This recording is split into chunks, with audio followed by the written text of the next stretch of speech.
the medicine woman. Do people constantly project their own insecurities and issues and problems onto you? Are you usually like the scapegoat of like your family, your friendships, people pick on you? And going into deeper into this, like, are you very severely marginalized based upon your identity, whether it is your sex, your gender identity, your gender as well, your size? Do you kind of cause people to have, do people have an adverse, an anger and a reaction to you, and you've always felt that within your entire life, and you can't understand why you walk into rooms, neurodivergent too, forgot to mention you guys, why you always walk into rooms, you always have experiences where you feel like you're being scapegoated, you feel like you're being targeted, and you feel like overall that you are just treated unfairly in every aspect and people look down on you. You're probably a child of the shadow. And this is a concept and a symbol, because I'm really into symbolism, that I've come up with. And I'm gonna basically break that down for you, help you kind of understand yourself in the process. And yeah, I'm so grateful that y'all are here. So we're gonna go, I'm sure you're thinking, what is a shadow, right? So this is what the shadow is. In Carl Jung's analytical psychology, the shadow is the repressed, hidden part of the unconscious mind that contains both negative and positive qualities. Jung believed that the shadow is a counterweight to the persona of the self that people present to others. In my opinion, I'd say I think the shadow is like the hidden parts of our soul that which is basically what he's saying. I think a lot of this has to do with the soul because Carl Jung believed that I think we're basically split into two. I may be wrong, the ego and the soul. Usually, if you're into astrology, your sun sign is your ego because we all have an ego, and your soul is your moon sign. For example, I'm a Cancer moon, so I tend to be very emotional. I tend to be very like empathic, nurturing. The reason why I've come here as your medicine woman to give you knowledge and healing because I feel like I'm a very nurturing person. Like I give really good advice, and I feel like overall I would help people with the knowledge that I'm giving. And with me being a Leo sun, that means I feel like I'm the main character. I would say we're narcissistic, but I will say that we're overconfident. We're very confident within ourselves. I don't believe in humility, for example. I do think there is a space for humility per se, but I'm generally not humble, especially for things I put work in. So those are the kind of things is what I'm saying, to kind of give you kind of a deeper understanding of why the soul has a huge part to do with the shadow. So they're kind of a different things that could kind of result in the shadow. So usually shadow work, for example, I'm sure if you've heard of the shadow, you've heard of shadow work, a bunch of spiritual people discussing shadow work. So shadow work is kind of going into that process of confronting the things about yourself that you don't like or the kind of, I'm so sorry, kind of negative things that you kind of associate with your personal experiences, stuff that have to do with the soul, like I've said. Overall, just like confronting that. So, a huge part of this is inner childhood healing, which I could make a separate video about. Overall, just trying to kind of confront every part of yourself that you don't like, that society has made you not to like. It's a very, very, very intricate part of decolonizing your mind, decolonizing your experiences, and decolonizing your overall worldview.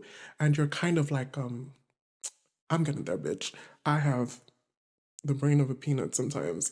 See, I shouldn't even have said that because that's the kind of thing that I'm saying. Insecurities as well.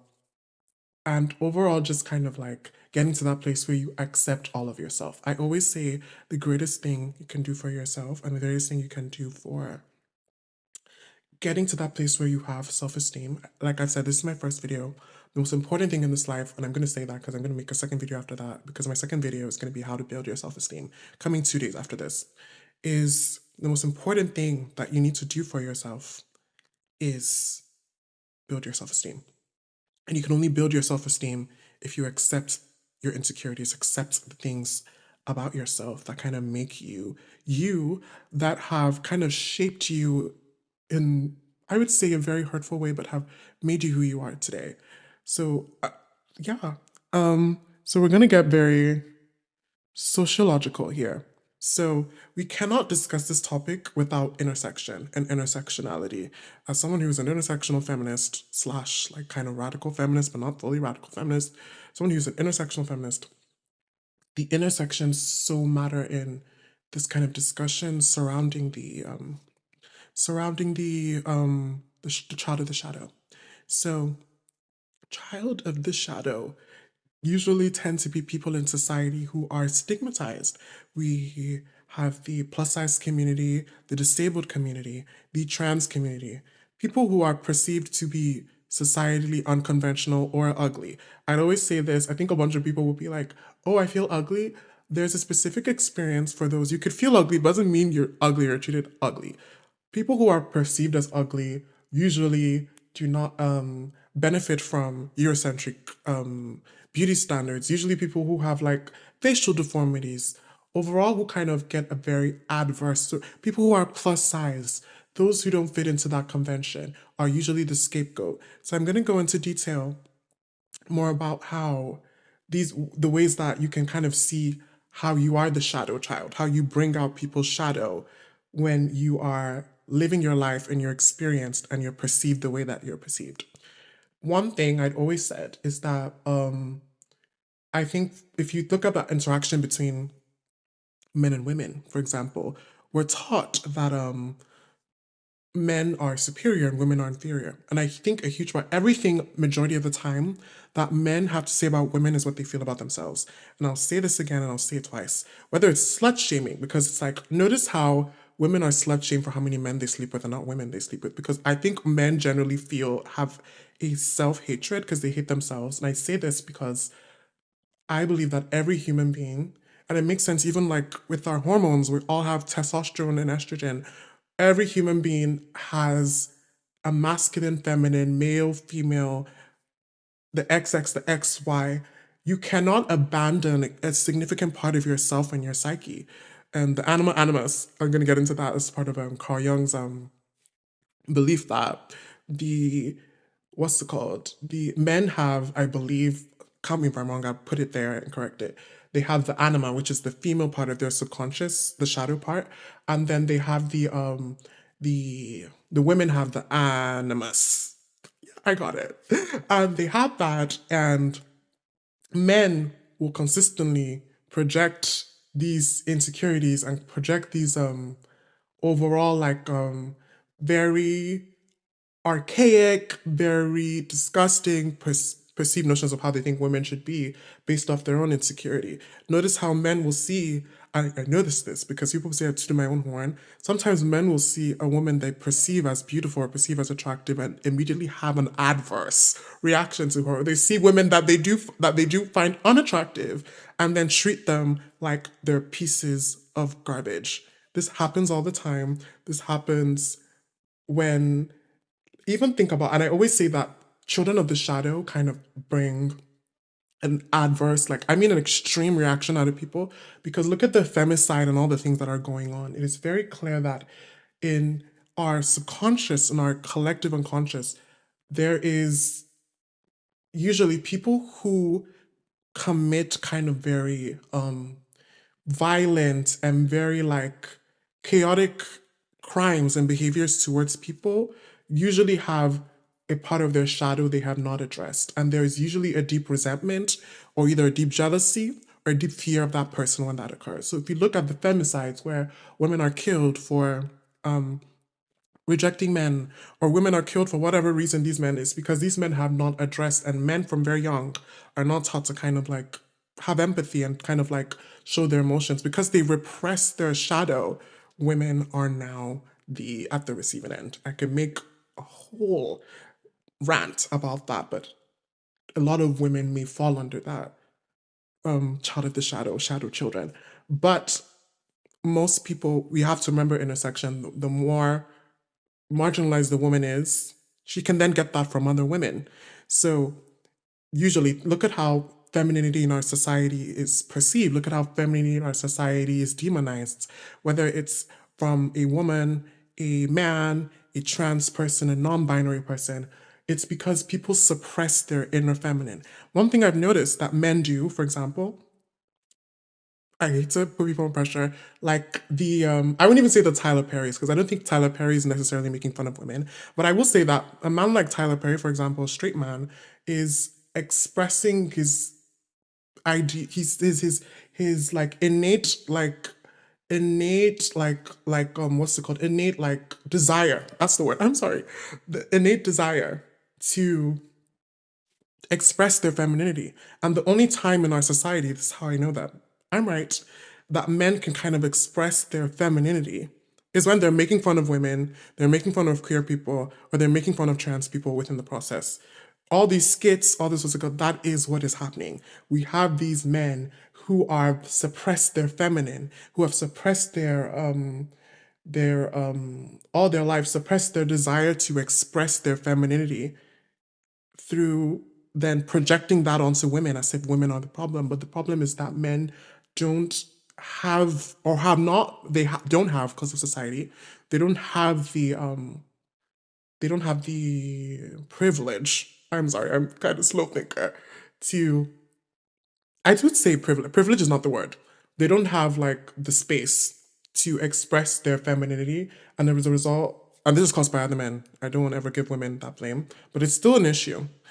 So because they cannot do that, they then project that onto women and those who they perceive as feminine. That's why we live in a society, a patriarchy where femininity is demonized to its very core, right? And women are the receiving end of that from many things. For so many things, a lot of men resent the fact that women can just like have sex more often than they do. They resent the fact that women can make money off of their bodies. And the issue is what they don't understand is while this is happening, while these women are getting these attention from these men, they're being traumatized in the process. I think they just don't understand that. And because and the issue is, I don't even think it's a result, even like the whole men just kind of expecting, I'm not even saying like expecting things that women usually traditionally receive within a relationship. I don't think it's an issue of men not feeling like they are desired within relationships or men not feeling like they're being honored within the relationship. I think it's an issue of men feeling like they just it's the desire to express their femininity and experience femininity because as human beings we're supposed to experience both.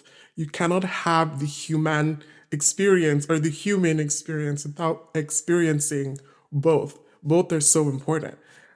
This is getting, I don't want the video to be too long, but what I'm trying to get to you and express to you is people will people will project these things onto women and make women the scapegoat of their own suppressed and inner feminine. That's where I'm gonna stop because it would be too long. For example, for as someone who's part of the Black community, dark skinned people, for example, are people who are children of the shadow, especially those who extremely dark. I grew up from a dark family, and people will project their own like other Black people or even white people will project their own kind of like insecurities onto those with darker skin because the thing is in society beautiful people or conventionally attractive people, I kind of know this because there are ways that I do benefit from featureism and benefit from certain conventions of beauty. When I grew up, people in my family, I won't say names and I don't think they did it on purpose because I do think I come from quite a good looking family, would say like, "Oh, be grateful you don't look like that." I got that a lot, and then in my mind, I would look at people and be like, "Oh, thank God, I'm grateful I look like this." So because I had this experience, and I've never shared this before, there are people who are like light skinned or white or whatever. I don't think they're kind of taught to embrace their own beauty and like accept themselves. What they're taught is they're taught to be like, oh, at least I'm not dark. Oh, at least I'm not fat. Oh, at least I'm not trans. Oh, at least I'm not gay. So they're not kind of taught to have that security. And that's why you think, oh, you see conventionally attractive people, you see people you think have it all, project their own insecurities onto people. It's because they're not taught, like, for example, like one thing I've heard feminists say, I don't know which one, if I find the quote, my own joy or my own experiences is not at the expense of another woman's.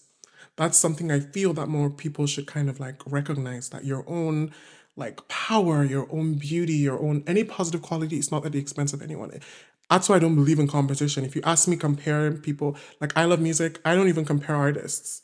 For me, I love like Mariah Carey and Whitney Houston. I prefer Mariah Carey because of her music, but I will never tell you I think one is better than the other. I'm gonna make another video on the vocal trinity because those three are my favorites. And I just look at how individually, how beautiful that and wonderful all their voices are and their impact in music is. My point is these people don't have that. So then they will project that onto those who are dark skinned or unconventionally attractive in other ways. For people who are in the non-binary and trans community, a lot of cisgender people will feel like their identities they've been told for a long time this is how a man and this is how a woman should live, this is how they should think, this is how they should operate. And once they see someone who falls outside of that, especially for those who are androgynous in appearance, androgynous, like even intersex people, those who kind of like don't fit in the middle of the spectrum of gender and sex are usually at the receiving end. Trans people as well, the non-binary people as well, the reaction is because they've been told their whole lives, this is what a man should do, this is what a woman should do. And then they become like, they have this adverse reaction to this person who is existing, who is living as they are. And that's really what it is. So, what I'm trying to get to you through different intersections, through the sociology of it all, is even white people, when they look at black people, it's the same thing with indigenous people. So much of it is a repressed even with misogynoir, such a deep topic, so deep, so nuanced. And the issue, I think I need to pace myself. I just get excited when I talk about things. The issue is repression. No one is really going about finding methods to build their self-esteem and live their most and best authentic life. And that's why the medicine woman, Asha Lovely Day, is here to help you with that. And I really feel like even this channel, for example, is one where everyone is welcome, regardless of your identity, where you come from, your beliefs. You just have to have a kind heart and an open mind, just so that we can kind of get like the collective like on board with change and love and kindness. Overall, the child of the shadow is anyone who's felt like discarded by society. They felt like society has forgotten them. A huge example and symbol of this as of recent is Elphaba in the Wicked franchise, in the movie, in the musical. I just said franchise, don't know why I said that. I believe that Elphaba is one I related to. I watched that movie crying. I didn't understand why I was crying because how I grew up, my experience in life kind of mirrored Elphaba. They mirrored what she went through, and her green skin was that's a child of the shadow. So if you've ever felt like scapegoated, you just felt like people treated you like you didn't matter, people treated you like you were not important, and people treated you like you were like you were dirt on the ground. You're not. One method or way I feel a huge part of coming into terms with being a child of the shadow is reclamation, even of slurs, even of whatever. Because, and it's so funny that oh my God, Amber Rose, that's who she is a conservative because as a child, as a young feminist, I look up to her with her slut walk. And that's the kind of thing that is empowering. People see, and the queer community is one that uses that because I was previously a slur.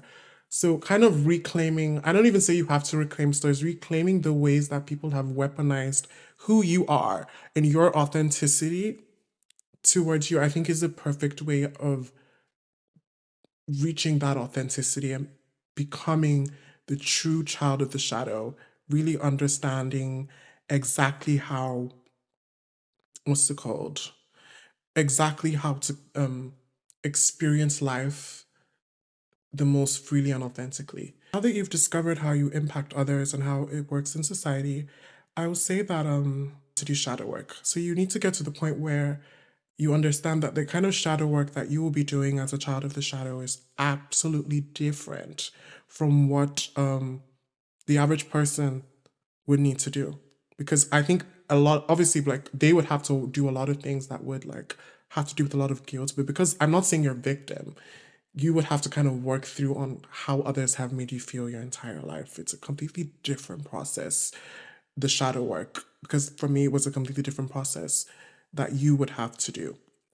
You have to reclaim every single slur and insult that anyone has put upon you. I think I've said that before. Wear it as a badge of honor.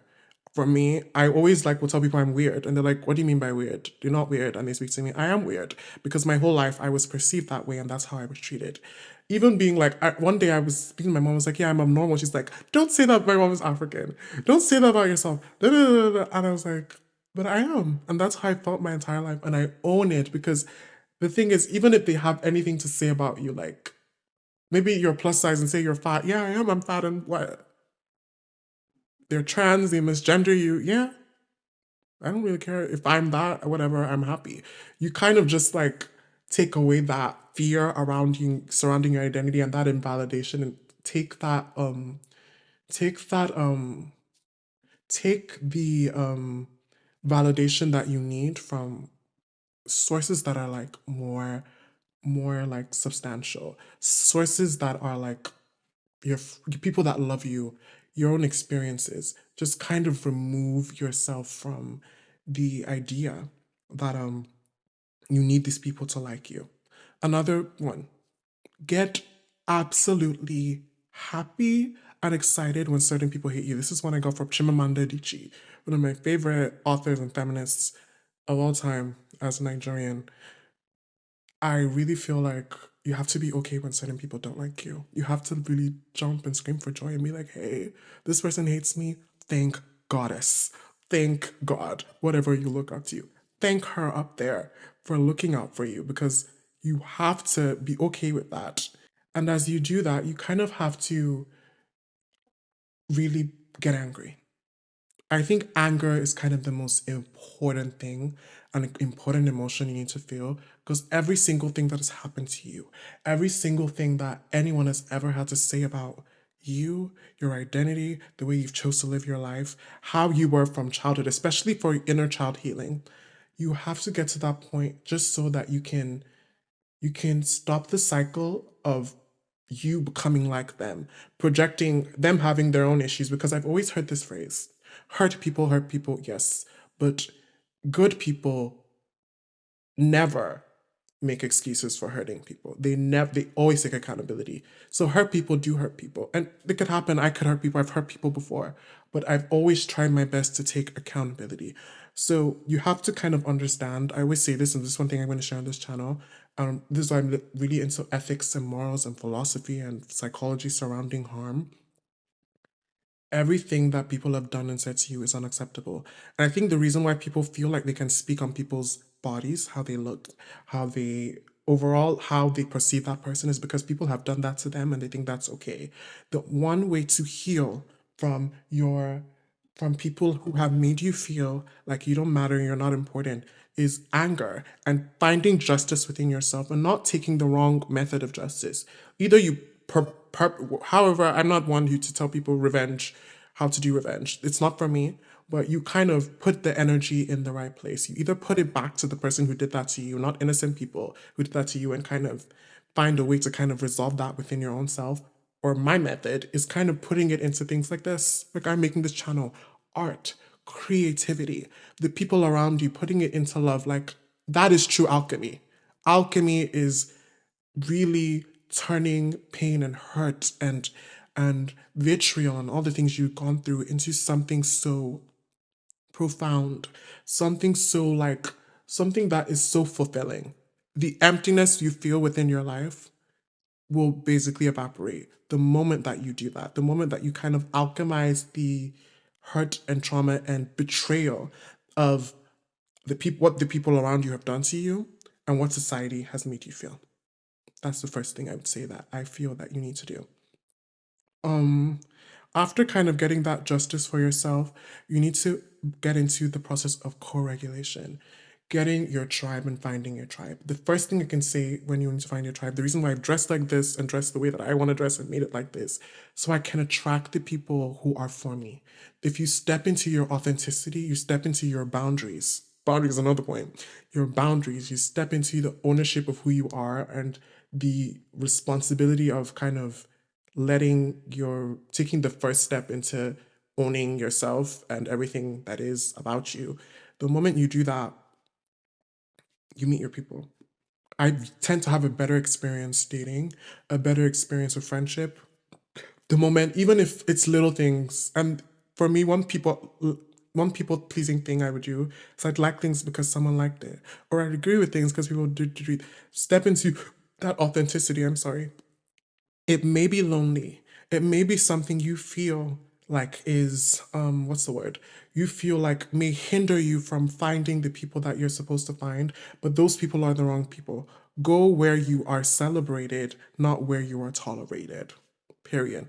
That isn't my quote. I've heard it from somewhere before. If I could link them, I'd give them the credit. But it's something I've lived with in this process of healing. Also, if you're in a space where you feel like you can't necessarily cut off people, that's okay. Grey Rock, Grey Rock method.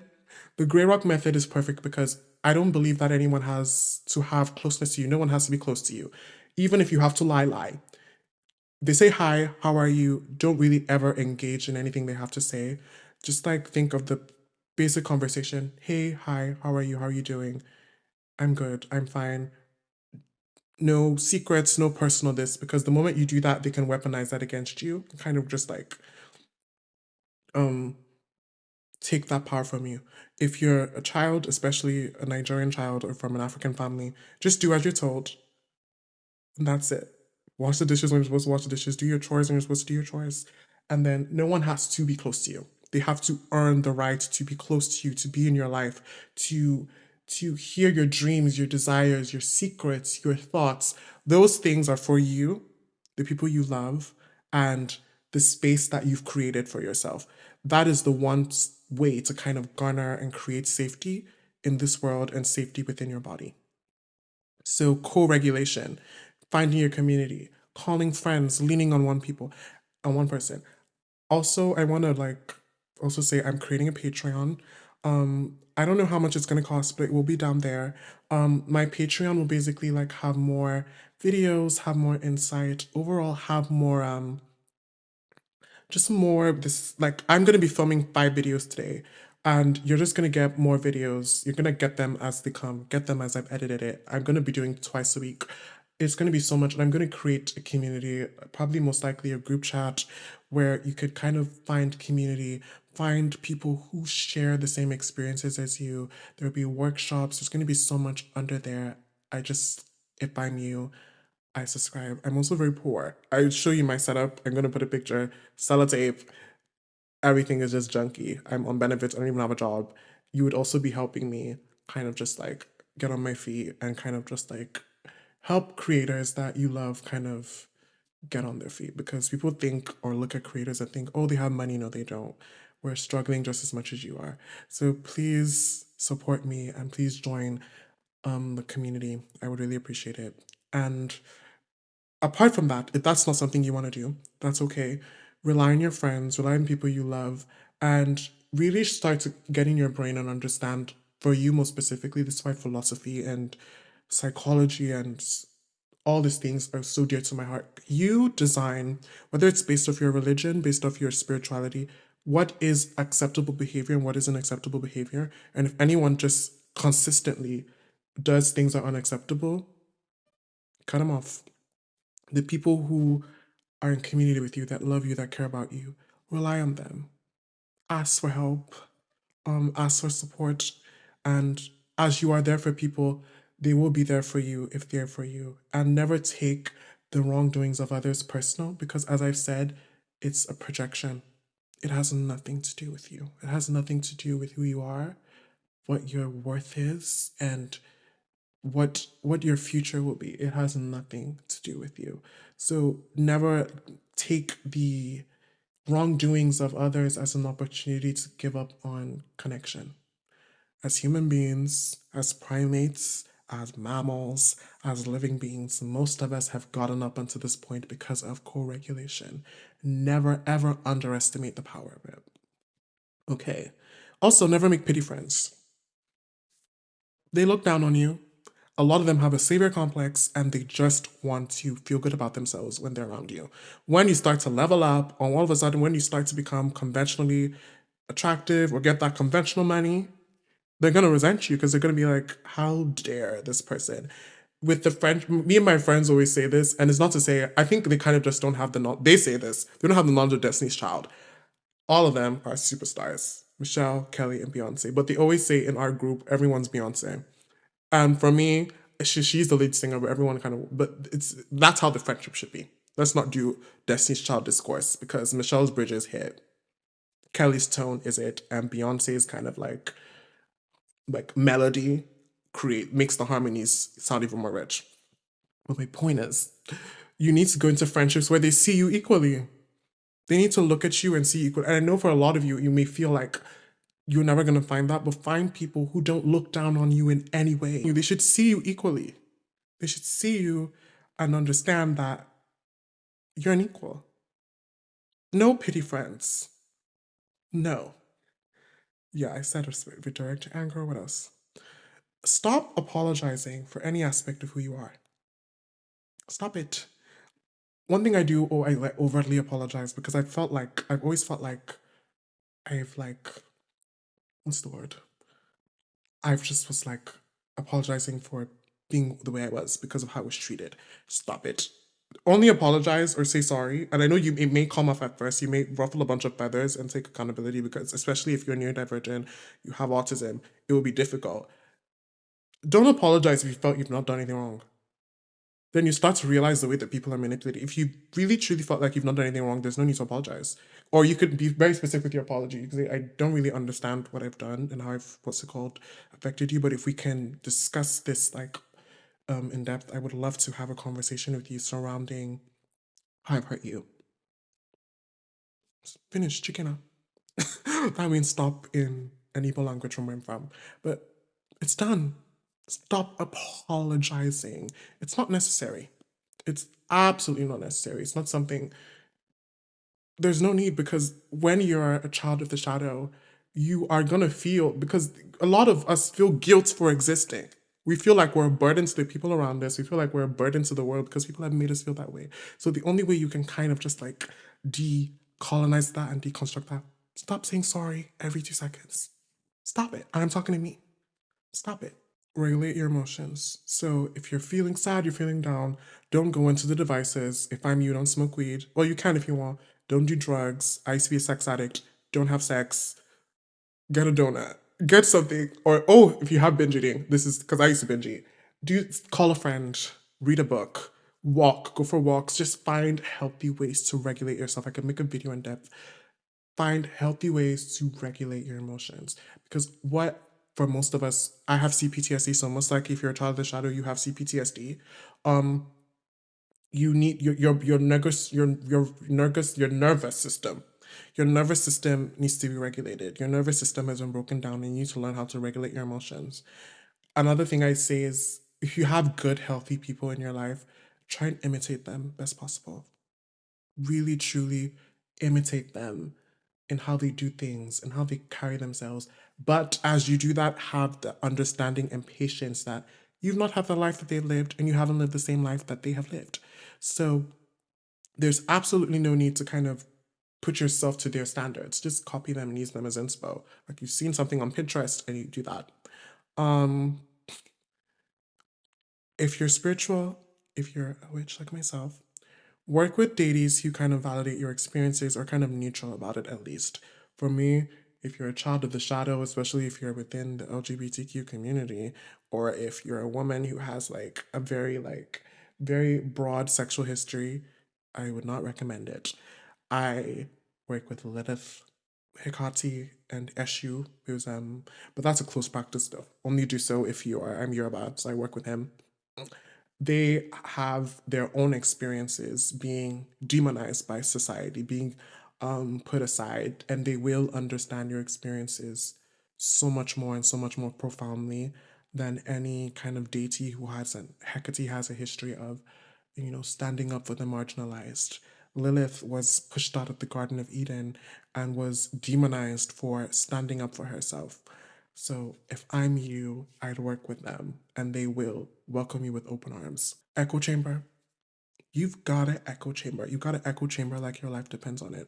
Watch things, interact with things that uplift you.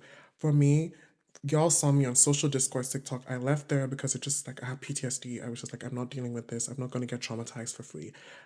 In this is what I'm saying for my Patreon. I'm going to make a longer video of this with this in my Patreon, and I'm going to talk about my own personal experiences with being a child of the shadow, my life, what I went through, and you can watch it on there. I'm not going to put it on here so I can then be traumatized for free.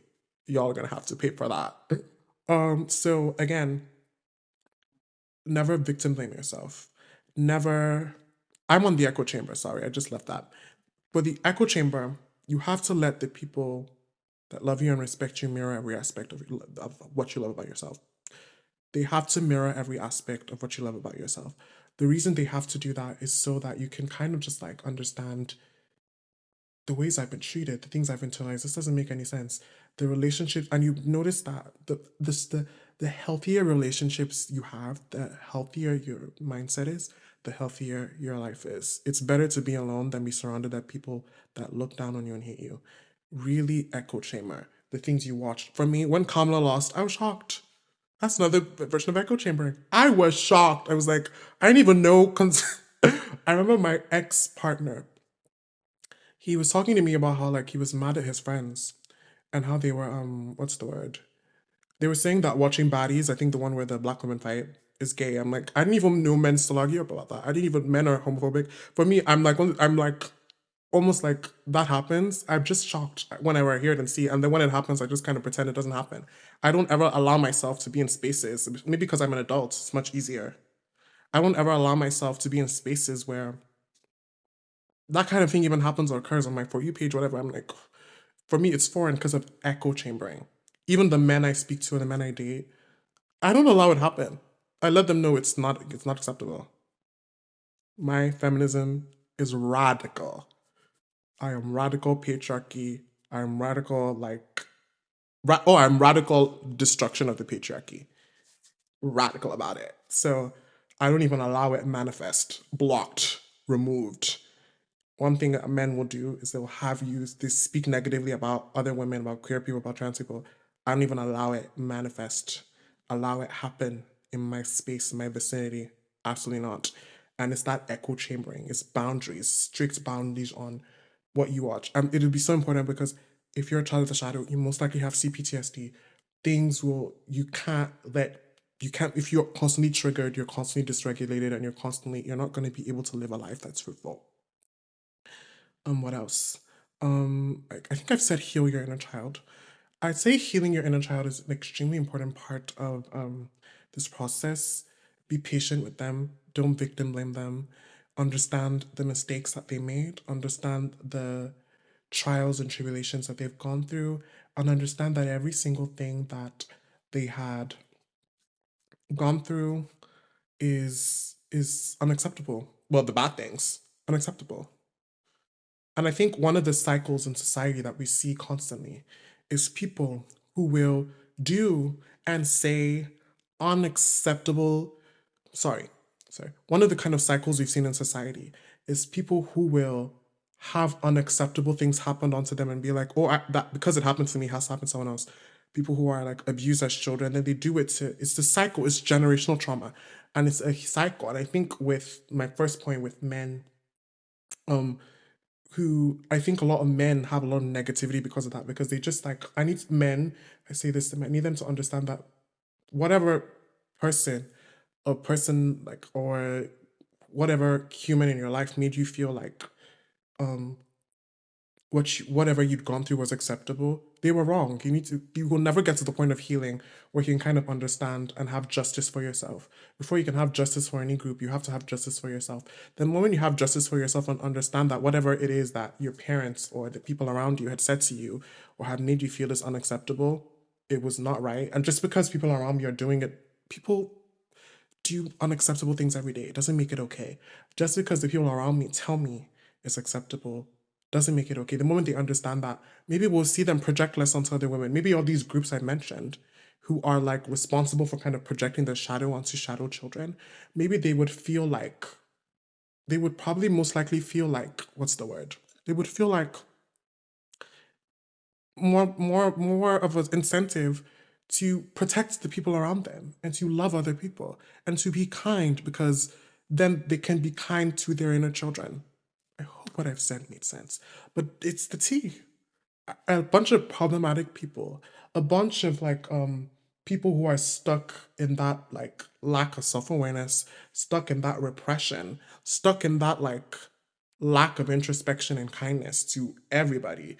They feel that the things that they've happened are right and acceptable, and that I think they don't have that understanding. Yes, it has made you who you are, but it was unnecessary. They feel that it was a necessary thing. So then, instead of kind of like using that experience and using that like that pain that they've gone through to kind of like help other people and do something productive, they project it onto other people. That's really what it is. Stop doing that. Right? So when you heal your inner child, you're not gonna do that. A drag queen. I watched an episode of by Katya and Trixie and Katya, and they were like, I think Courtney Act was on there, and she was like, the less critical you are of other people, the less critical you be of yourself. T, it's true. It is absolutely true. I don't look at people at the lens I used to look at them, because simply because of exactly what she said. What she said changed my life. I try not to judge anybody for anything, unless it's like, of course, very problematic, cynical behavior. I don't. Even the cancel culture thing is getting old. I definitely think, yes, we need to hold people accountable, but like the bullying them is like, it's not accept. It's like, stop it. It's weird.